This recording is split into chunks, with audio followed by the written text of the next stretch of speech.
We probably don't need to do any whispering.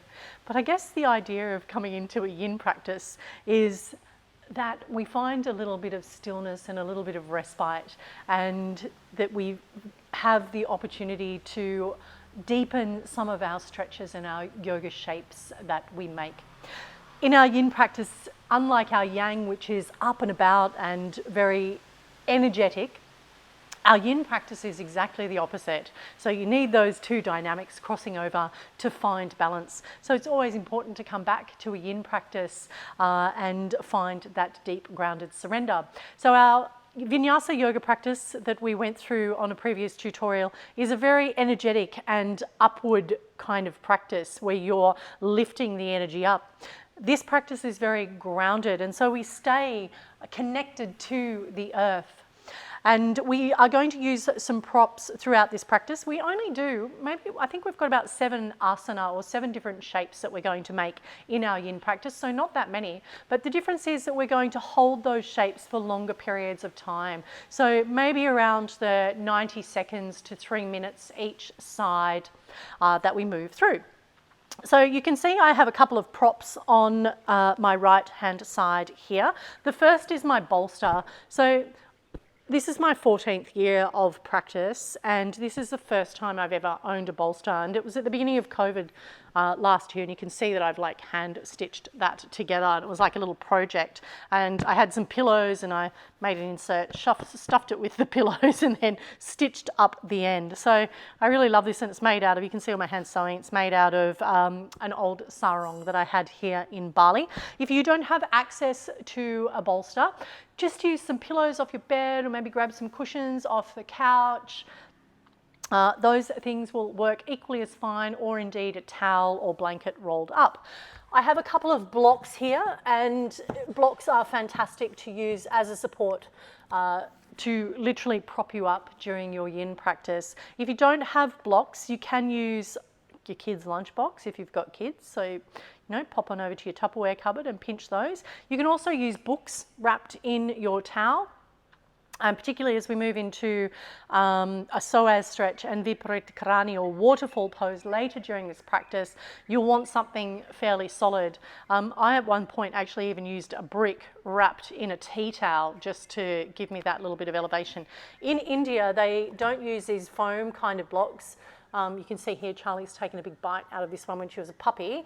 They actually use timber blocks, which can be a little bit harder to work with. But if you've got a handy husband or you're handy with a saw, grab some offcuts of timber and you can just sand the edges back and sand back any rough parts on those, and it makes for really easy blocks. And quite often if you go to a hardware store, they'll have offcuts of timber that they're not using, and you'll be able to get those fairly cheaply and just sand back the corners and use those yourselves. So it's about being a little bit resourceful sometimes as well. So here I have a yoga strap, and this strap's been with me for quite a long time, and I probably could use it a little bit more than what I do. But this is super handy in a yin practice if you can't reach some of the shapes, and indeed through other yoga practices where you want to make some of your shapes more accessible. Say if you don't have Inspector Gadget bendy arms. If you don't have a strap, t-shirt that you were wearing that you took off halfway through class, or a towel, your sweat towel is going to work amazingly as well. Perhaps you've even got someone, a belt lying around the house with a couple of loops in it here. This is just like a long fabric belt. Anyway, let's get started on our yin practice. Our first port of call is going to be a little bit of a heart opening shape. So grab your bolsters, your rolled up blanket or your pillow, and we're going to bring the butt right up nice and close. You can kind of wedge the bolster up to the butt, and we're going to lie down on the back, settle ourselves in, and find the feet in this supine variation of Baddha Konasana. So we have supine, meaning lying on the back, and then prone, that's lying on the tummy. So in this practice, I'm not actually going to do any prone shapes. We're going to keep it supine. So I'm just resting my hands on my thighs here. If you find this variation of butterfly pose or Baddha Konasana challenging on the inside of the thighs and you're feeling like it's overstretching or it's just feeling too tight that you cannot stay in the shape, here is where we start to prop ourselves up with blocks to make this more accessible. And what this does is allows that muscle, or it takes the tension out of that muscle, allowing that muscle to relax and allowing you to deepen the stretch and the relaxation in this shape. With regards to the arms, you can just let them lie by the sides and let the shoulders roll down, almost like they're wrapping around your bolster.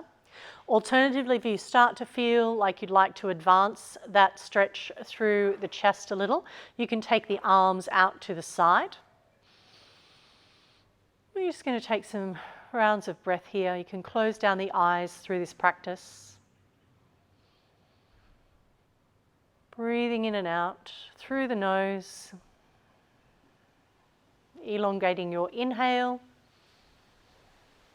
and your exhale. This first shape is really about dropping into the space and finding that connection to this very grounded practice. The beautiful thing, I'm staring up at the ceiling here, but changing our perspective, having this little shift in perspective where we're looking up to the infinite universe and all the possibilities that life has to offer. This rest and reset in our Yin practice is an excellent way to slow ourselves down. And it truly can become like a moving meditation.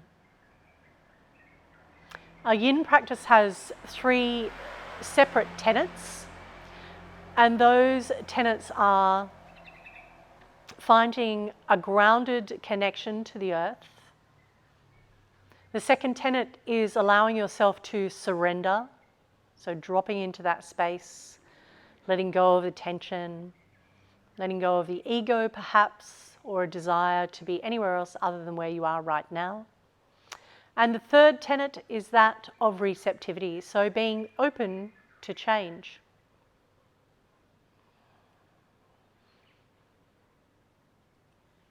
And as we move through this practice, you'll see that each time we change shapes, we're going to subtly shift our perspective from finding that grounded connection to allowing ourselves to surrender, and I'll gently remind you to be open to the changes that will occur in your body. So our Yin shapes are longer, slower holds than anything that we'd experience in a vinyasa practice. So it's about settling in for the long haul. Now, if you start to feel yourself opening up in any shape, you can, for example, remove the blocks or lessen the support there. Perhaps you'd like to move the arms a little bit and open up a little bit more through the heart chakra, so the ribs and the heart space just here. Taking those beautiful long inhale breaths, followed by an even longer exhale breath.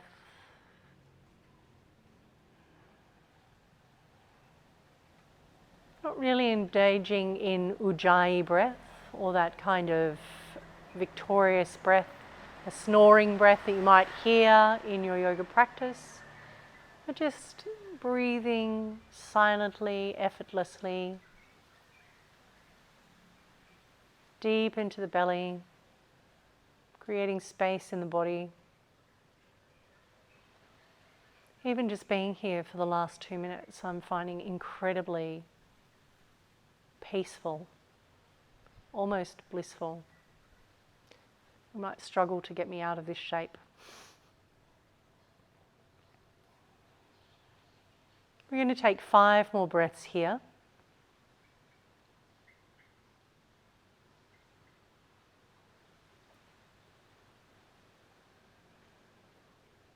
You can feel each part of the body surrendering. You can do a scan through the body and note where you're holding tension. And see if with the exhale breath you can allow that tension to let go and just drift off with the exhale. On your next inhale breath, we're just going to adjust the arms and bring them down to the legs. Use the hands to bring the knees up. And in order to get off the bolster, we're just going to roll over to the right or left. Pause there for a moment and press yourself all the way up to seated. And we're going to take this hurdler's pose. So I'm kind of long ways on my mat here. And hurdler's pose, this front knee is bent, it's kind of a little bit parallel to the mat. And this back leg is tucked in behind me, but it's not squished right up to my butt. It's kind of just in line with the knee here. I'm going to bring this bolster up towards my right hip crease. I'm going to turn the body towards the bolster and attempt to bring the belly down towards the bolster. And you can rest here if that's enough. Finding respite here. This is called supported deer pose. It's quite a nice shape. Again, we're going to inhale through the nose, exhale through the nose. Those lovely long, deep, surrendered breaths. Just making sure I don't squash my mic. And if you're feeling like that might be a little easy for you, you can start to twist a little further and take the head in the opposite direction.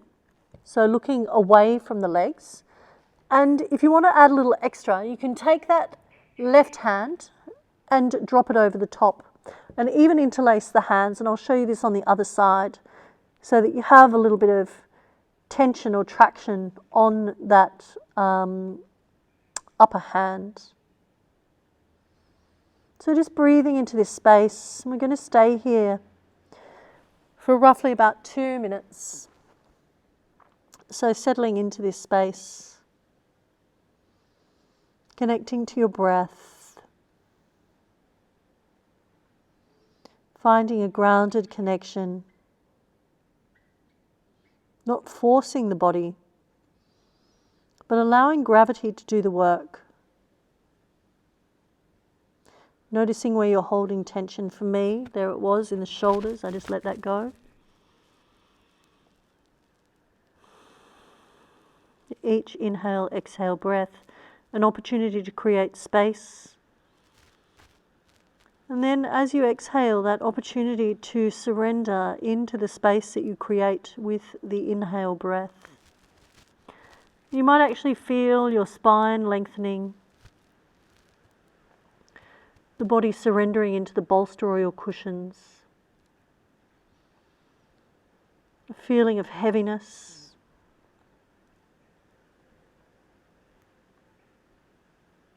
And a feeling of just letting go.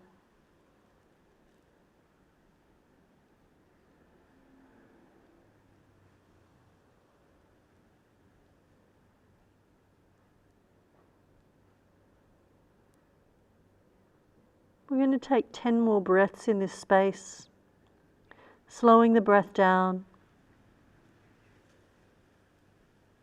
And just seeing if that breath is getting stuck anywhere in the body. Perhaps sending the breath to that space so we can open up.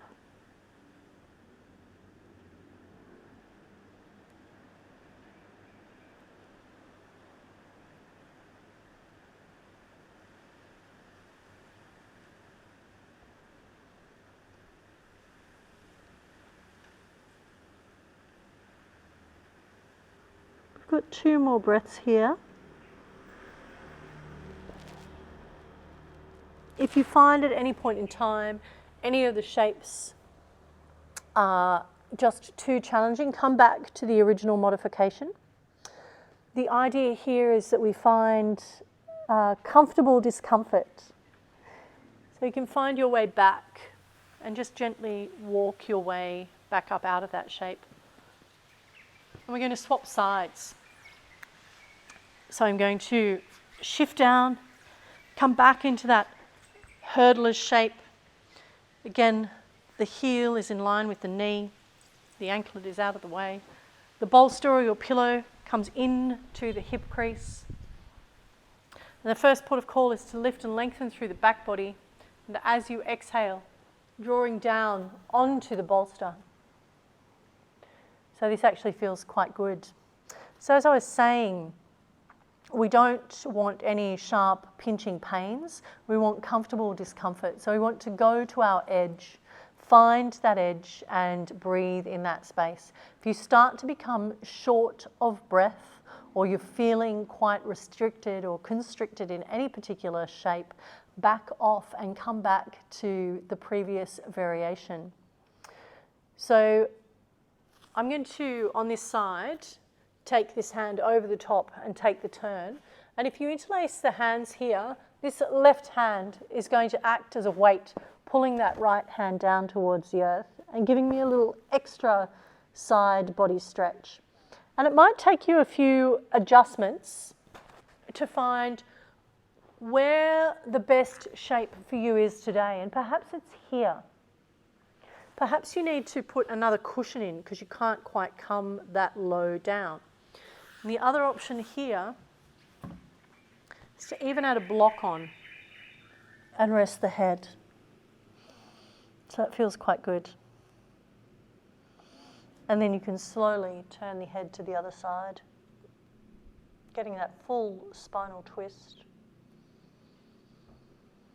So wherever you're at in this particular shape, we're going to take 10 more breaths here. So find that beautiful grounded connection, scan through the body.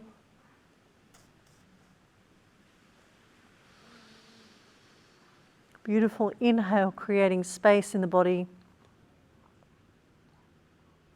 And the exhale breath, allowing you to surrender into that space that you create with the inhale breath.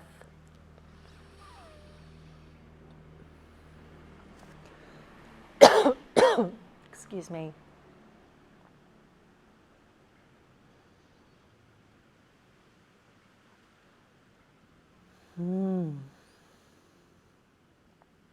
As I felt in that previous shape where we were in supine Baddha Konasana with that little bit of heart opening, these shapes can be so deeply restful. Just allowing yourself this time out to surrender and find a little bit of stillness is something that we don't often gift ourselves. So we've got about another 3 breaths here. Keeping the breath moving through the nose. Just a reminder of the activation of the vagus nerve. So as we breathe through our nose, releasing all that beautiful nitric oxide into the body. The vagus nerve telling the brain that it's okay, it's safe to relax. And then the brain saying, right, I'm good with this. Vagus nerve, activate the parasympathetic nervous system. And that's where we come into that respite, rest and recover. So we're going to come out of deer pose now. So gently, slowly lifting up. If you're coming out of the twist, untwist first. And coming up to center. We've been in deer pose. We're just going to extend both legs out the front. So you can actually go lengthways on your mat here, but for the purpose of this demonstration, I am going to sit forward. This next shape, you might remember in our vinyasa practice, looked a little bit like this, and it was called Paschimottanasana. I love that word. This variation using our bolster is called caterpillar, and it's not a forceful shape at all by any stretch of the imagination. So just let your legs flop out to the side there and find a comfortable distance, the Goldilocks of distances, not too big, not too small, just right. Pop the bolster all the way up into the groin, and all we're going to do is just walk the hands forward and relax onto the bolster. Now, if that is still a little bit too much of a challenge for you, another bolster, another pillow, you can rest a head on the block, you can pop the block here and rest here. So what we don't want to do is strain the neck in this particular pose or this shape. So even if you pop another pillow up on top of the bolster or your pillow, just so that you're taking the pressure out of the neck so that the spine has the opportunity to rest in this shape. So I'm just going to turn side on, and we're just going to look at the difference between Paschimottanasana, which we had an extension through the legs here, and this very, very forward fold where we're extending through the spine on the inhale, pulling the toes back and pulling ourselves forward, finding length in the back body. Caterpillar is a little bit different to that. We've got the legs separated. And instead of finding that extension through the spine, we're going to find it through the activation or the allowing of gravity to do its work. So I'm going to rest my hands down here, and I can really feel this opening up through my low back here, into my QL, and into the erector spinae, either side of my spine. And again, if you don't reach all the way down to the bolster, add in another layer so that you're supporting yourself. You can rest your hands on the end of the bolster here, or you can drop the body all the way down and just relax into that shape. So we're going to take about 10 more breaths here. Hopefully everyone's held that shape.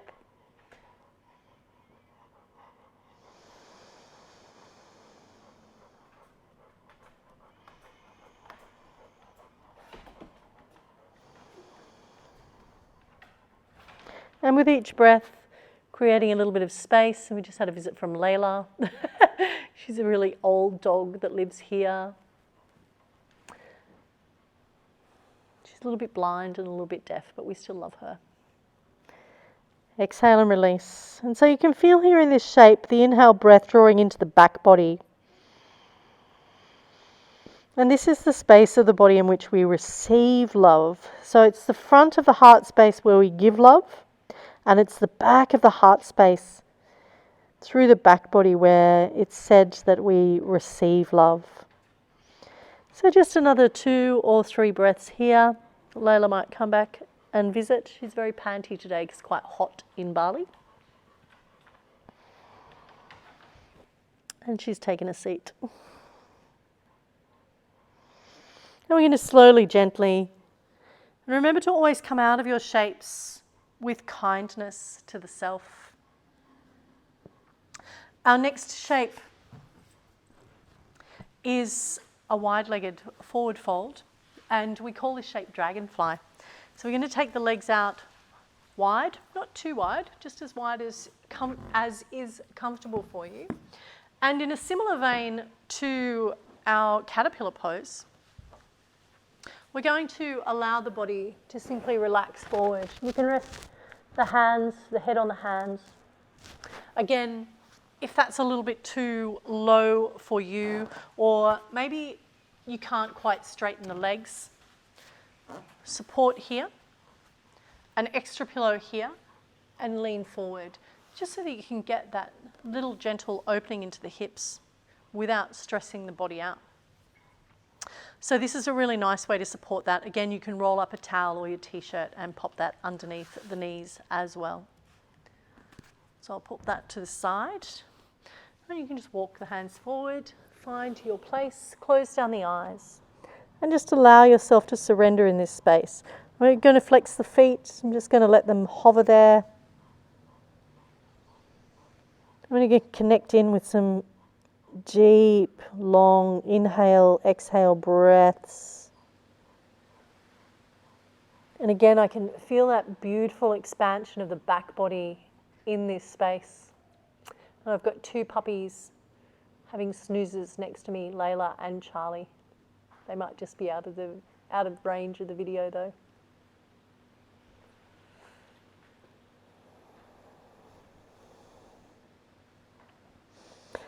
So something that we learn to cultivate in our Yin practice is this art of surrender. Quite often we think of surrender having really negative connotations, but in our education and learning system, we're taught to be really super analytical and absorb information and figure out solutions and take on board all of that and find the best way to problem solve or to create something that doesn't really exist right now, or even in prioritizing different work. So those analytical systems that we develop are super important. But the flip side is that we actually never learn to undo any of that busyness. So we're taught to be super analytical, but what about getting rid of the information that we don't require? Well, what about unwinding and coming back to a state of equilibrium and equanimity of the busy brain, letting go of some of that information? We're not actually taught those skills in school. So our Yin practice actually invites us to do that. And it invites us to do that because we anchor our practice with the breath. So coming back to the breath, feeling the beautiful inhale, bringing fresh oxygen in, through the nose, allowing that nitric oxide to carry right through our bodies so that we're reoxygenating and re-energizing our bodies, making us happier and healthier. And then we surrender into that space with the exhale breath and create this beautiful space with the inhale, bring all these beautiful things into our body. And anything that is no longer serving us, we get to let go of as we exhale. So it's a really beautiful, lovely sensation to find that exhale breath and that deep surrender into this space. So we've got about another 2 or 3 breaths here. Remember just to find your edge and stay in that edge. Seated in that space of surrender. We're going to take our hands to the side of the bolster and gently walk the hands back. Pop your bolster to the side, and you can use the hands just to move the legs back in and give the legs a little bit of a shake. We've got another 2 shapes to go before we meet in Savasana. So we're going to take our bolster. You can use the pillow or indeed your block. And I'm going to use our block, or my block, to demonstrate this next activity, or this next shape rather. So this is Parita Karani, or Waterfall Pose. And this is one of my all-time favorite ever in the history of yoga asanas. So I'm going to bring my heels to my butt. I'm going to lift my hips up off the earth, and I want my butt to be just on top of my block. So not here in the low back forcing that arch, but slide it right down just so that your bum cheeks are kind of hanging off the end. And you feel the pelvic girdle, that section just where you can feel the boniness, or you can feel your hip bones here, and that comes down to the hips. And it's kind of that section that we want supported by the block. And every single person is going to be different. I will demonstrate in a moment this pose up the wall, but this variation we're going to do with the hips elevated and the legs kind of suspended in mid-air.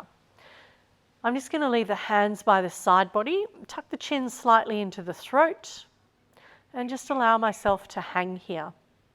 Now, as you find your state of relaxation here, you can take the arms out to the side.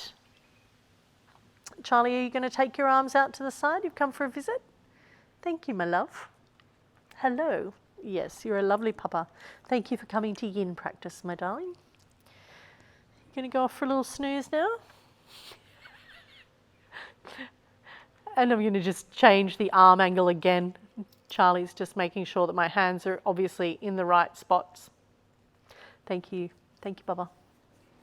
I'll give her a scratch on the tummy. Sit. Sit, Oogie Boogie. Sit. Charlie. Good girl. Oh, she's just going to occupy the space. So this is Parita Karani with just one arm today, because Charlie's come to join me in this shape. And you can stay in this space, and my knees are slightly bent, and I've just got my feet relaxed, so they're neither pointed nor flexed. They're just kind of in this neutral space here. Now, this is a really beautiful inversion. So inversion simply means that the head is below the heart, which is below the hips. So not a massive inversion, but you're also getting all the same benefits that you would get in your plow pose or in your shoulder stand. So in this inversion, but a lot less stressful on the body. Now, there is a variation that you can do with your legs up the wall. So if you'd like to stay in Parita Karani, just there, and I'm going to demonstrate this shape by coming up to the wall. And first of all, you're going to ease the glutes or the hip right up to the wall, lie down, and then move yourself around to get up there. That's probably the easiest way in. So you can just roll out and then roll back in. If you start back that way, you have to kind of scooch your butt up to the wall, and that might be a little bit more of a challenge. But this is a great place to try Parita Karani as well. And you might find that for you, the support from the wall is a little easier to sit with for any length of time than the on-mat variation. And again, you can take the arms out to the side, or you can have the arms, I call them cactus arms, just hanging out here for any length of time. So if that's a space that you would like to stay in, you are welcome to do that. Or alternatively, you can stay in Parita Karani on the mat with your block or your bolster. Totally up to you, yogi's choice. So I just find that place of rest and reset. Find my way into Parita Karani. And this is another one of those yoga shapes where, it's just such a beautiful shape where I'm staring up towards the sky at the infinite possibilities of the universe. A little bit of a tuck of the chin into the throat, and I'm quite happy to stay here. The next shape that we are going to find together is another personal favorite, and it's a psoas stretch. So we're going to release the right leg down to the earth and then the left leg. And then we're going to extend that right leg away from the hip. And you can adjust the arms here and adjust the shoulders and then extend the left leg away. I like to flex through my feet and really give myself a good opportunity to stretch through the front of the leg. Dig my elbows in, lift the shoulder blades and tuck them underneath, and then deeply surrender in this space. So this is a psoas stretch. And the psoas, we have two of them, and it's spelt P-S-O-A-S, psoas. And such an awesome muscle. It runs from T12 in our back here, and it wraps all the way around the front and comes into our femur bone, into our hip joint here. The femur bone being the big bone that runs through the leg, the most dense bone in the body. The psoas is responsible for all of these actions. So walking, moving, abdominal crunches, all sorts of different things along with the core. But it's a really challenging muscle to relax. So if you're finding this shape difficult, I completely hear you. A good idea is to perhaps not use the block and just try with a smaller cushion to start.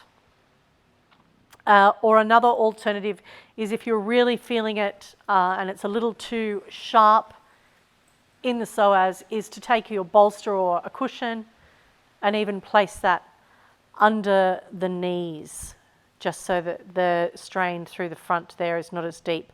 And you can indeed take an inhale breath and just find that surrender. I'm going to rid myself of that bolster and come back to this space. But I love this stretch. I can feel it right through the front of the body. The psoas is often referred to as our fight or flight muscle. So certainly when we were running away from dinosaurs, it was one of the ones that gets activated. It's that tightening in the gut is a response of the vagus nerve when we breathe in through our mouths and we get that shortening of the breath and the tightening around the abdominal areas. The vagus nerve is the wandering nerve, so it actually travels all the way down to the gut. So as soon as we have that need or that butterfly activation that we feel in our belly, the psoas automatically tightens and we prepare to run. Now in the olden days that was from dinosaurs, but today our stresses are innumerous and come from all sorts of different sources. And so quite a lot of us just live in this space where the psoas is constantly on guard or active. And this is one of the very few places where we can release the tension from the psoas and just give it a really good opportunity to chill out. So that was a lot of information to take in then around the psoas. We're going to take another few deep inhale, exhale breaths through the nose.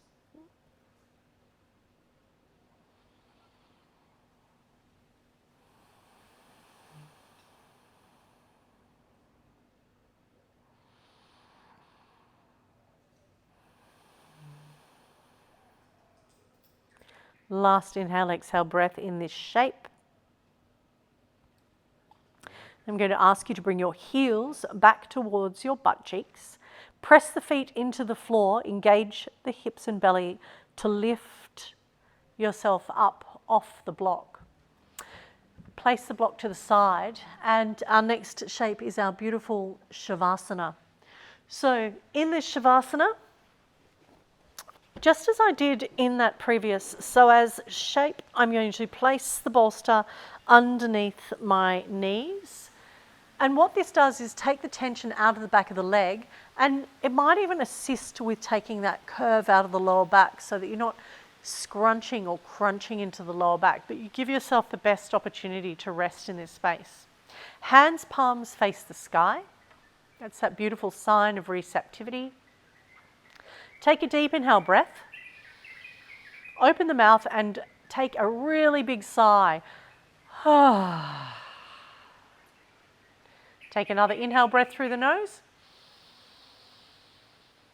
Exhale, sigh.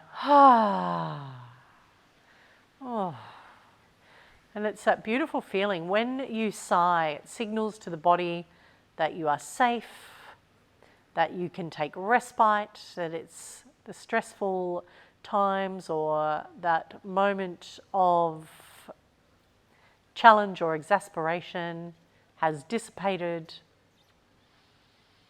And we can connect in with those three tenets of our Yin practice in this Savasana. This grounded connection to earth, Pachamama, Gaia.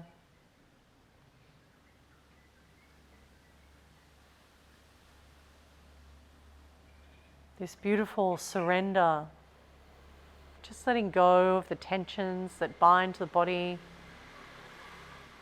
The inhale creating space. And your exhale breath allowing you to just fall into that space that you've created with the breath. You might feel a little heavy here, like the body's drawing down, almost like it wants to sink into the earth. And our third tenet of our Yin practice is that of receptivity, so being open to change, and allowing all of that work that we've just done through our Yin practice to settle into the body.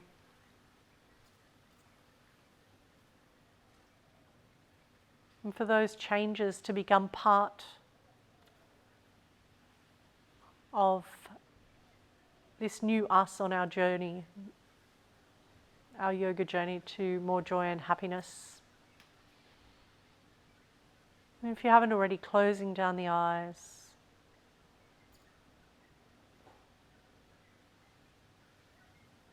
Just allowing the breath to autonomously support you in this space. With each exhale breath, just sinking a little more into the earth.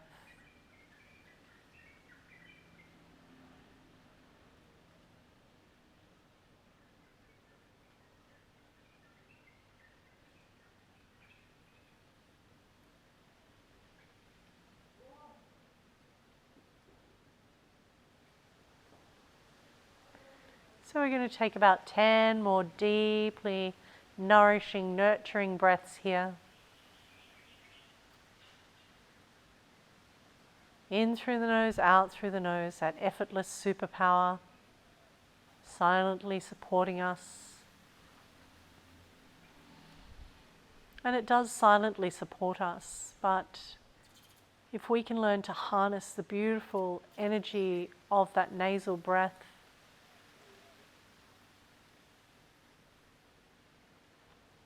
and know that the improvements to our physical, mental and spiritual health, bringing us back to a place of equilibrium, equanimity. Bringing together the heart and the head, not separating one for science.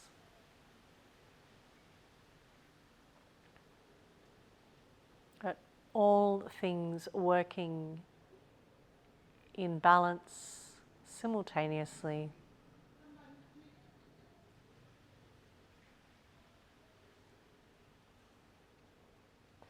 We're going to come out of our Savasana, or you're welcome to stay here for as long as you like. I'm feeling quite deeply relaxed here, but I am going to wriggle my fingers and toes and encourage you to do the same. I'm going to give the arms a little bit of a stretch over the head, interlace the fingers and reach my toes well away from my hands, so stretching in opposite directions. Bringing the feet up onto your bolster, maybe even rolling the bolster away and falling over to one side. Hands underneath the head,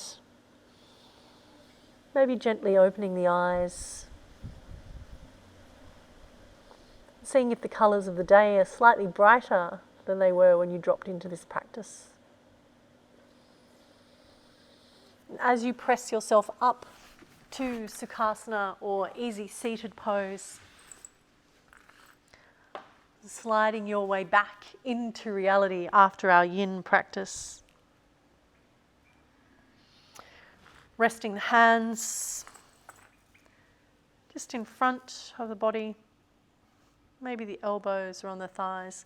And again, if you're still feeling it, always welcome to use props underneath the knees.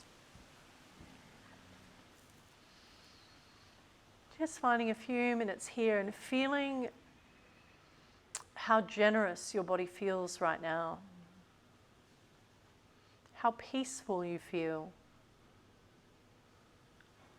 Perhaps you feel a little softer than when you came into the practice. Maybe you can do a scan from the crown chakra, the tip top of the head, all the way down to the tinkling in your toes. Noticing that some of the tensions that you came into this practice with have, in fact, disappeared. Perhaps you feel more grounded and connected. You might even notice that the breath has slowed right down. Maybe the busyness of the mind has drifted off, allowing you to experience pratyahara, that withdrawal of the senses. So we bring our hands gently to heart center. Humble bow of the head as we tuck our chin into our throat. And acknowledge with loving kindness the energy and effort that we have put into our Yin practice today. as we acknowledge with gratitude our amazing physical bodies that allowed us to engage in this practice. And we also acknowledge the courage and commitment of ourselves being here on the rubber rectangle and trying new things.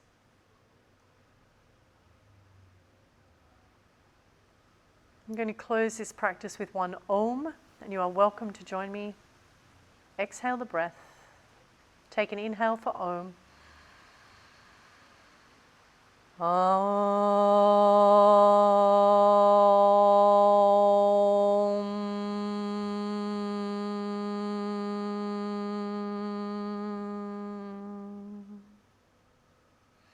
As I bring my hands to my third eye center, may we always think kind thoughts. As I bring my hands to my lips, may I always speak kind words. As I bring my hands to my heart center, may this be a reminder that those thoughts and words become the actions of kindness to myself and to others. Namaste.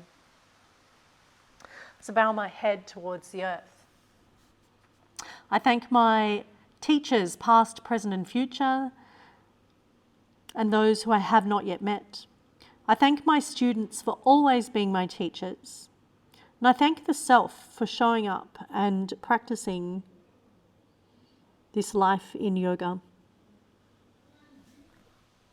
Namaste, my yogi friends. Thank you so much for being with me on this yin practice. I genuinely hope that you've enjoyed this practice today. If you do have any questions or comments, feel free to jump in the Facebook group and ask away, ask for any tips or modifications that you might require. Layla is still firmly asleep over here. Charlie's asleep over here, and I might go for a little bit of a swim. It's a beautiful day here in Bali. My yogi friends, thank you so much for being here with me on this tutorial, and I will see you very, very soon.